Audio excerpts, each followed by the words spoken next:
Ezzel a számmal szeretnék köszönteni Kanadából a Rubinát a második születésnapja alkalmából. Szeretné őt köszönteni édesanyja, a Macsú, és az édesapja, a Faci. Kívánunk neked sok erőt, egészséget, boldogságot, hosszú életet, te vagy az életünk értelme és a hercegnő. Legyetek szerencsések egy életet! Apának egy szemlánya, édes gyönyörű virága, neked szól ez a dal, mert szeretlek.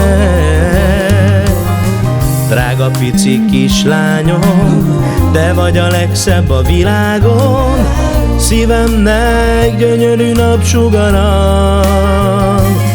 Te vagy a tavasz téli éjszakában, a legszebb szereleme nagy világban. Ha rám nevet, elfeledem minden bánatom.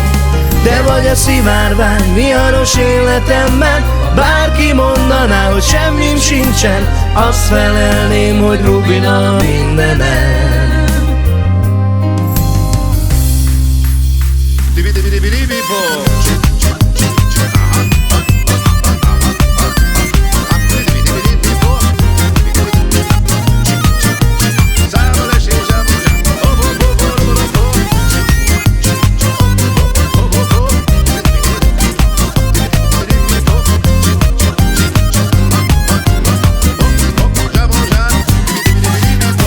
Tavasz jött és tél is újra, de amikor hozzám bújva, halkan suttogod, apa, anya, szeretlek.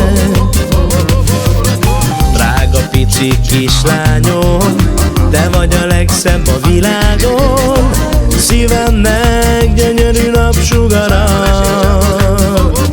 Te vagy a tavasz téli éjszakában, a legszebb szereleme nagy világban. Ha rám nevet, elfeledem minden bánatom. Te vagy a szivárvány viharos életemben, bárki mondaná, hogy semmim sincsen, azt felelném, hogy Rubina mindenem. Anyának egy szemlánya, édes gyönyörű virága, neked szól ez a dal, mert szeretlek.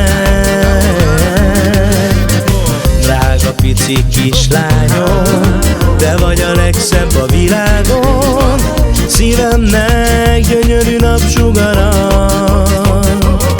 Te vagy a tavasz téli éjszakában, a legszebb szereleme nagy világban. Ha rám nevet, elfeledem minden bánatom. Te vagy a szivárvány viharos életemben, bárki mondaná, hogy semmim sincsen, azt felelném, hogy Rubina mindenem.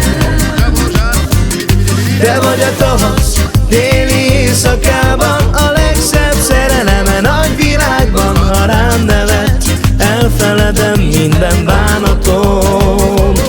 Te vagy a szivárvány viharos életemben, bárki mondaná, hogy semmim sincsen, azt felelném, hogy Rubina.